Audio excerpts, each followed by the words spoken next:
History is often written by the victors, but it is more accurately sculpted by those who stood in the shadows, their names whispered in the corners of drafty taverns or hidden beneath the floorboards of occupied homes.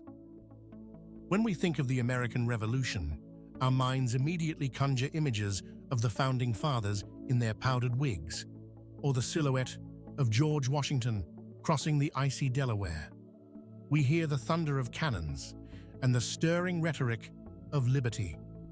But there is another revolution, one fought with the scratch of a quill, the rhythmic beat of a loom, and the silent courage of those who donned uniforms not meant for them. The birth of the United States was not merely a brotherhood, it was a collective act of defiance fueled by women who risked the gallows, social ruin, and death to ensure that the dream of independence did not wither on the vine. Imagine a world where your voice is legally silent, where your property belongs to your husband, and where your political opinions are dismissed as domestic trifles.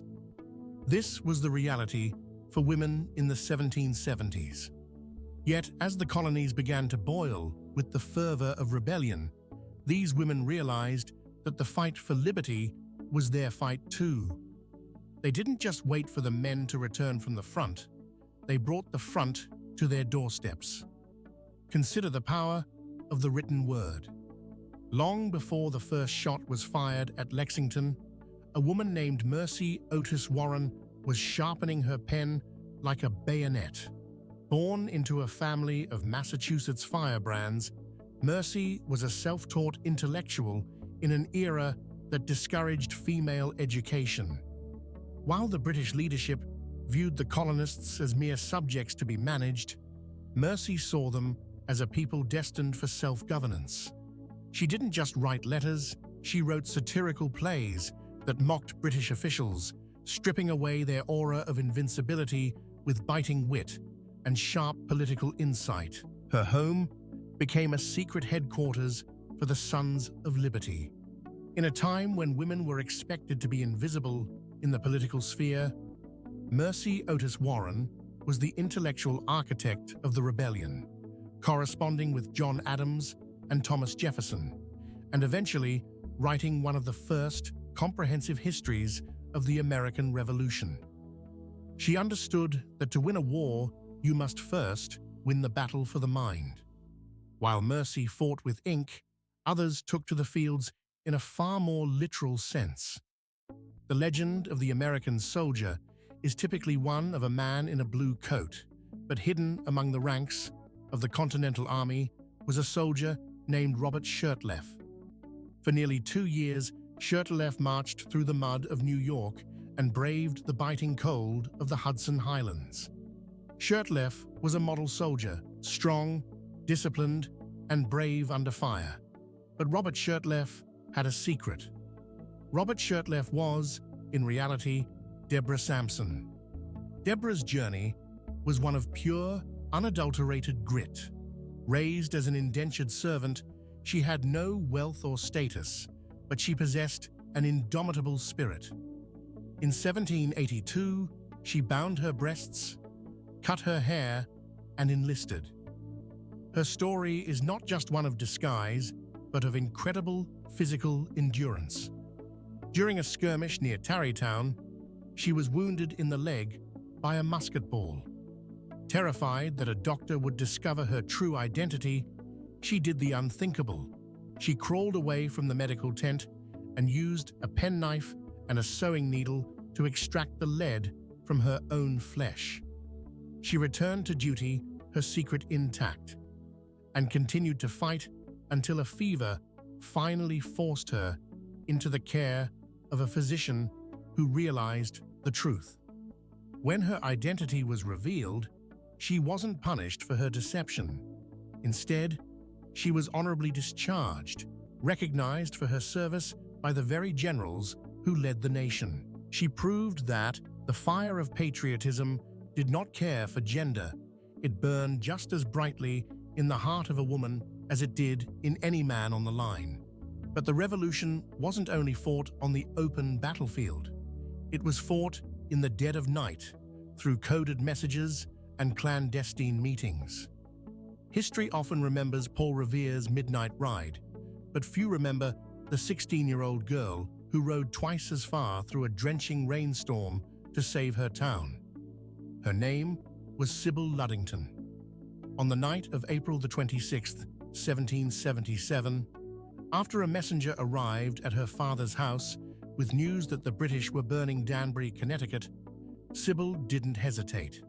She saddled her horse, Star, and rode 40 miles through the darkness, banging on doors and shouting for the militia to rise. She dodged highwaymen and British patrols, her voice echoing through the woods, a teenage girl acting as the herald of a revolution. By morning, the militia had gathered, thanks to her courage, and were able to drive the British back. And what of the women who stayed behind, living under British occupation? In the heart of New York City, a woman named Anna Strong was playing a dangerous game of laundry. As a member of the Culper spy ring, General Washington's most effective intelligence network, Anna used her clothesline as a signaling system. A black petticoat hung out to dry meant a message was ready. A specific number of white handkerchiefs indicated which hidden cove the messenger should use to avoid capture. To any passing British soldier, it was merely a woman doing chores. To George Washington, it was the vital intelligence that allowed him to outmaneuver the most powerful empire on Earth. These women were the ghosts in the machine, the invisible threads that held the American cause together when it threatened to unravel. We must also look at the economic front, where the homespun movement turned the domestic sphere into a tool of economic warfare. When the colonies decided to boycott British goods, it was the women who took the hit. They gave up their tea, their fine silks, and their imported luxuries. They spent countless hours at spinning wheels, producing homespun cloth so that the colonies wouldn't have to rely on British imports. This wasn't just a chore, it was a political statement. Wearing homespun clothes became a badge of honor, a visual declaration that the wearer valued liberty over comfort. These daughters of liberty showed that the power of a consumer boycott could be just as devastating as a volley of musketry. Among these figures, Abigail Adams stands as a pillar of moral and political guidance. Her letters to her husband, John, are legendary, but they were more than just affectionate notes. They were the conscience of a new nation. In her famous Remember the Ladies letter, she warned that if the new government did not grant women the same rights it sought for men, they would foment a rebellion of their own. She managed their family farm, handled the finances, and kept the household running while John was away for years at a time, often in the face of smallpox outbreaks and the constant threat of British invasion. She was his most trusted advisor, a partner in every sense of the word, reminding us that the foundations of American democracy were discussed around kitchen tables as much as they were in legislative halls. As the war dragged on and the casualties mounted, women like Mary Ludwig Hayes, better known as Molly Pitcher, stepped directly into the carnage. At the Battle of Monmouth, in the sweltering heat of a Jersey summer, Mary was carrying water to the thirsty soldiers on the line. When she saw her husband collapse at his cannon, she didn't weep or retreat. She dropped her water pitcher, stepped over his body, and took up the ramrod. She spent the rest of the battle loading and firing that cannon under a hail of British fire. Witnesses later remarked on her coolness under pressure, a woman standing tall amidst the smoke and blood, a warrior by necessity and a hero by choice. The American Revolution was a messy, complicated, and desperate struggle. It was a war of endurance, and that endurance was provided in large part by the women who refused to be spectators to history. They were spies, soldiers, writers, and thinkers. They were the scouts who rode through the night and the nurses who tended the dying in horrific conditions.